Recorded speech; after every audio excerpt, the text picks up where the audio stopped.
Bună și bine ați venit pe canalul meu de YouTube. Eu sunt Magda și, după cum ați văzut, am pus în turnul sfatului expoziția aceea Visual ASMR, care va dura până pe 15 septembrie, așa că cei care nu ați văzut-o încă mai aveți timp. Acum nu știu dacă voi mai continua să o pun sau nu, o să merg să vorbesc acolo la Consiliu să vedem când vor să renoveze turnul, dar o să vă țin la curent. Însă, nu am mai filmat de, cred că vreo 2 luni, cam așa, pentru că m-am simțit foarte rău și nu am mai reușit, dar de vreo săptămână am intrat într-o febră, așa că o să vă arăt ce am făcut. Am început să lucrez la mărgelele pentru perdeaua aceea pe care vreau să o fac la ai mei. Și astea sunt tot ce am făcut până acum. Am folosit punga aceea de mărgeluțe, încă mai am câteva, dar eu făcusem un calcul de vreo 36 de astfel de șiraguri și mă gândeam că cele care sunt actuale pe acel suport sunt duble ca și formă și mă gândeam că vor veni 2 șiraguri pe un singur suport din acela, dar acum o să văd că nu știu exact câte mărgele am, așa că am mai făcut și 3 așa cu diverse mărgeluțe, forme și culori. Nici la capete nu mai am bile din acestea albe, așa că am folosit floricica aceasta. Nu știu exact ce o să mai folosesc de acum încolo, pentru că mai am încă 2, 4, 5 șiraguri de făcut până la 36. Eu îmi calculasem cam 72 de șiraguri, dar nu cred că voi face atâtea, pentru că deja lucrez de o săptămână la ele și ia foarte mult timp un astfel de șirag. Lungimea unuia măsurasem cam 90 de centimetri, dar m-am gândit că mai fac noduri, mai pierd de prinață și am pus 1 metru, ceea ce cred că e mult, și după aia de vreo câteva șiraguri încoace am făcut la 90, așa că cele de 1 metru o să le pun pe margini și celelalte pe mijloc. Problema e că nu știu cu ce o să le leg de acel suport, că nu aș vrea să folosesc tot aceeași ață pe care am folosit-o. Mă gândeam la un fel de sârmă pe care să o bag prin nodul acesta sau prin ultima mărgea. O sârmă din aceea subțire, unele mărgele nu prea. Nu știu exact. O să văd. O să văd ce o să hotărăsc la fața locului. Dar da, cam asta fac de vreo săptămână. Pentru ultimele 3 mărgele am folosit din cutia aceasta. Nu mai știu exact, aici scrie prețul de 20 de lei, dar le-am luat la reducere acestea. Nu știu exact cât am dat pe ele, dar ați văzut că din ea am făcut 3 șiraguri deja și cred că mai am de câteva șiraguri. 1-2 cel puțin. Și am mai folosit din cutia asta mărgele așa. Am folosit acul acesta pe care l-am cumpărat și sincer vă recomand. Sincer, chiar vă recomand astfel de ace pentru mărgele, sunt extraordinare, foarte ușor de folosit. Nu știu cât vedeți, au chestia asta care se desparte și te ajută să bagi ața foarte ușor prin el. Cutiile acestea eu o să le păstrez după ce termin cu mărgelele. Am mai avut iar acest borcanel care, nu știu cât vedeți, nu mai are foarte multe mărgele, dar a fost plin. Și mărgelele acele albe mari tot de acolo au venit. Și am mai folosit și din cutia aceasta. Și cred că au mai fost câteva de aici. Astea sunt și cu pompom, dar nu o să folosesc așa ceva. Au fost și șiraguri așa, pe care le-am tăiat și le-am folosit separat mărgeluțele. Dar acum vreau să termin toate mărgelele astea care sunt aici. Nu prea mai am de culori diferite, dar o să vedem. O să văd cum o să le combin în așa fel încât să iasă cât de cât asemănătoare cu ce e aici în spatele meu. Dar nu e să cred ce faine ies. Sunt chiar foarte încântată de ele. Și mai am așa și așa, acestea de lemn. Și mă gândeam dacă să le dau cu acrilic sau cu ceva lac. Și mai am acestea multicolore. Și mai am în cutia aceea cu mărgele diverse chestii. Sper să găsesc din astea mai mari. Pentru că îmi trebuie la capete să fie cât de cât mari ca să poată să țină șiragul acela cât de cât drept. Dar da, o să tai și ăsta și mă apuc de lucru. Un update al rândunelelor.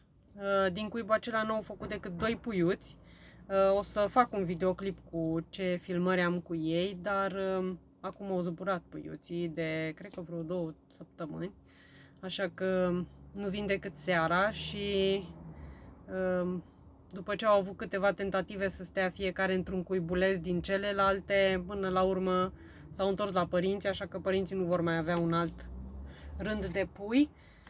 Dar mi se pare ciudat cum e cu vremea asta a lor, pentru că până acum toate rândunelele aveau, sau lăstuni, că sunt lăstuni, aveau un alt rând de pui. Ăștia de data asta numai un singur rând peste tot, în tot blocul, ceea ce mi se pare ciudat. Și după câte am văzut, au început să se adune în stoluri. Sper să nu plece foarte repede, că îmi place să-i mai am seara.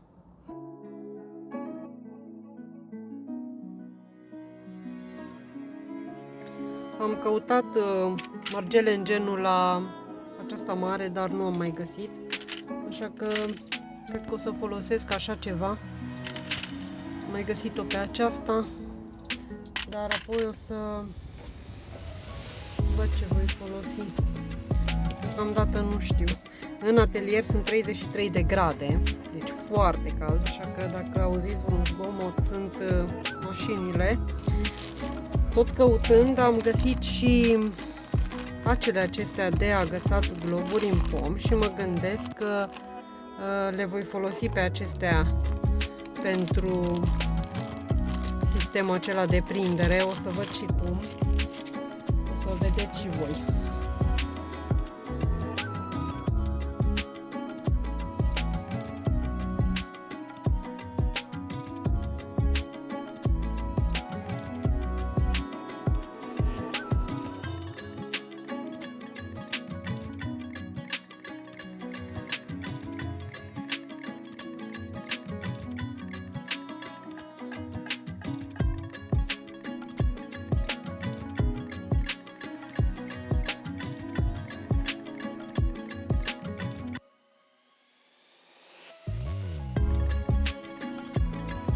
Așa arată, nu urmez un anumit pattern, ci vreau doar culorile să nu se repete chiar foarte repede una după cealaltă, să fie așa o chestie multicoloră.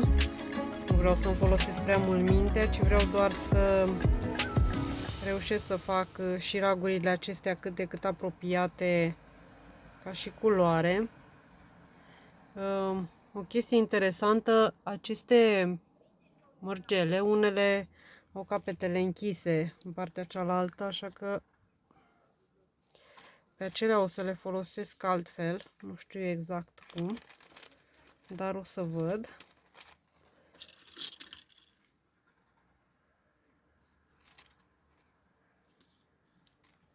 Însă e foarte terapeutic tot procesul acesta, așa că vă recomand dacă vreți să faceți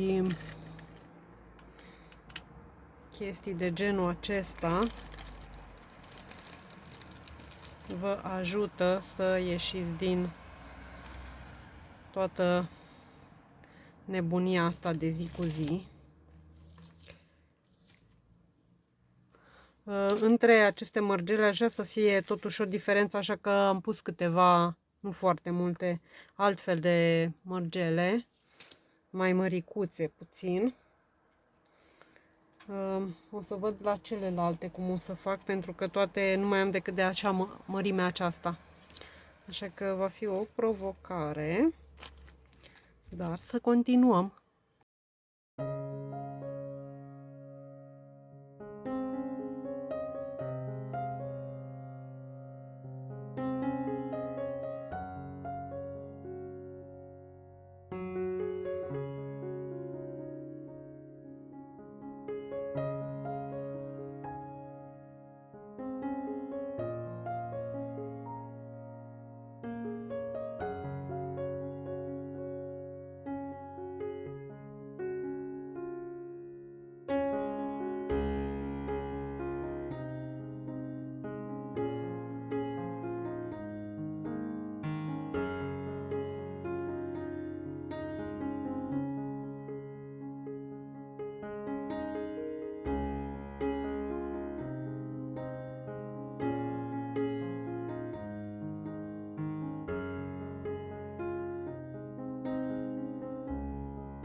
Gata primul șirac.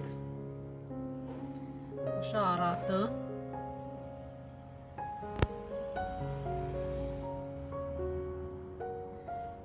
Aici la capăt, din păcate nu am chestii mai mari, dar asta este. Dar da, am făcut unul. Yay! Nu știu exact în cât timp, dar vom vedea. Însă nu mai am foarte multe culori diferite din mărgeluțele acestea, așa că o să văd cum le combin.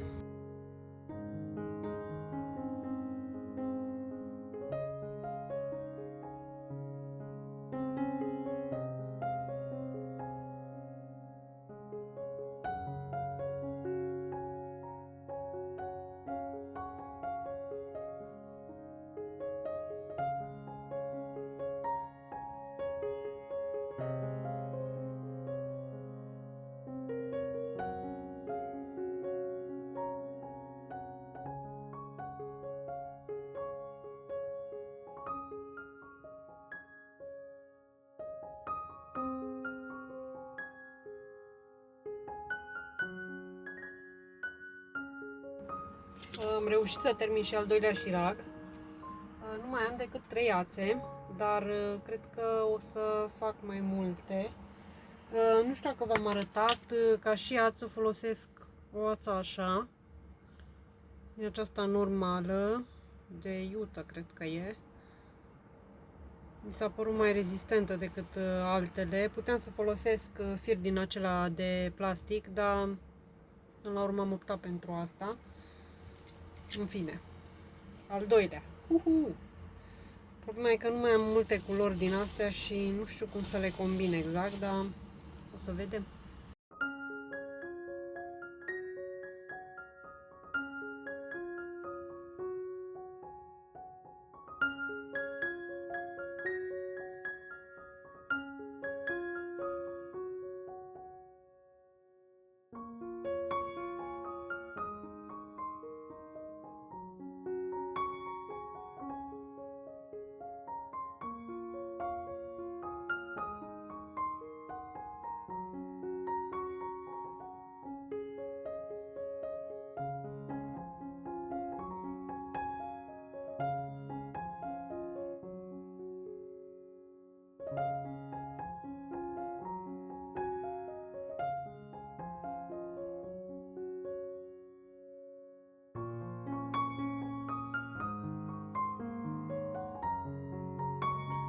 Cam așa ar arăta cu un astfel de ac pentru globuri.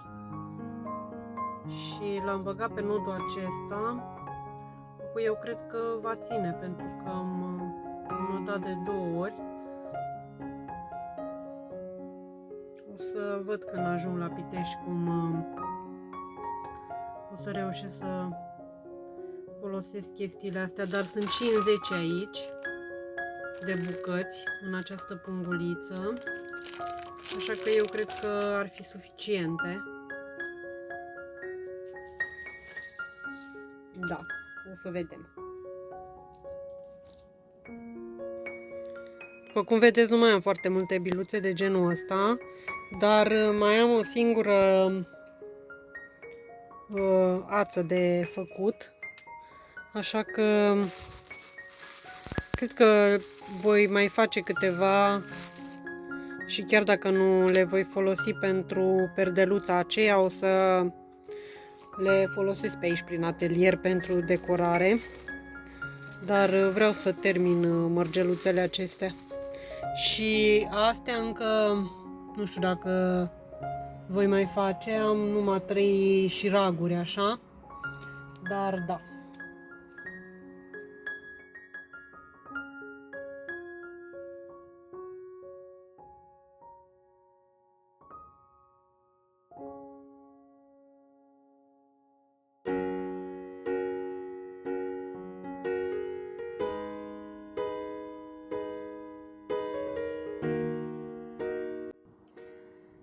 Astăzi au trecut deja 2 zile de când m-am apucat eu de acele mărgeluțe și am terminat ultimele 3 șiraguri în afara camerei.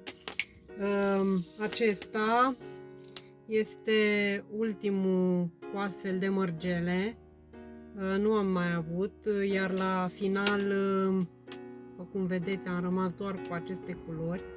Așa că am încercat să le combin cum am putut. Și am mai făcut 2 extra. Unul în care am combinat și mărgele așa, ultimele, și unul cu altfel de mărgele. Am zis că voi vedea dacă le folosesc pe toate. V-am arătat că am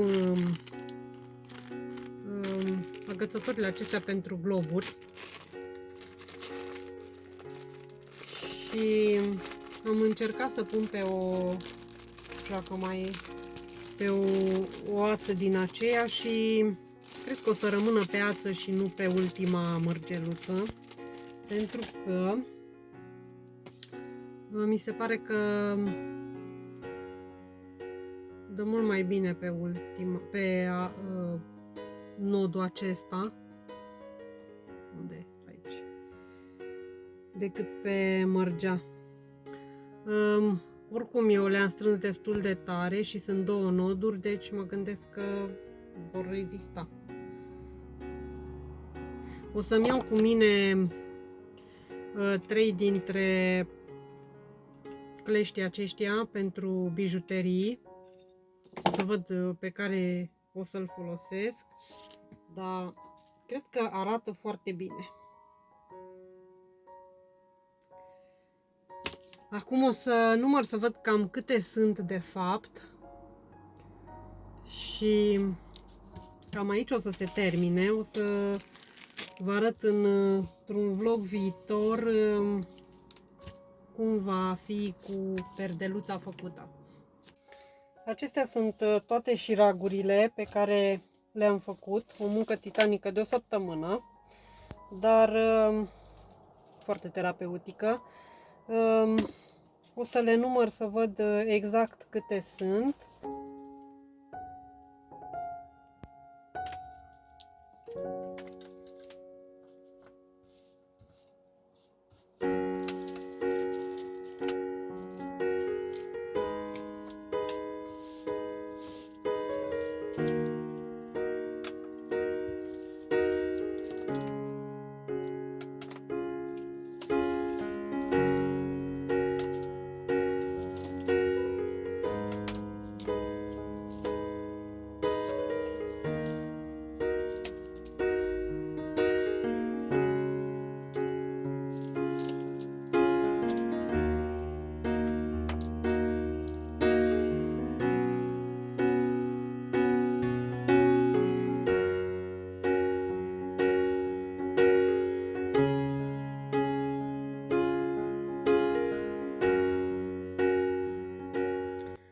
Sunt 39 de șiraguri de mărgele, le-am și aranjat cât de cât în ordine.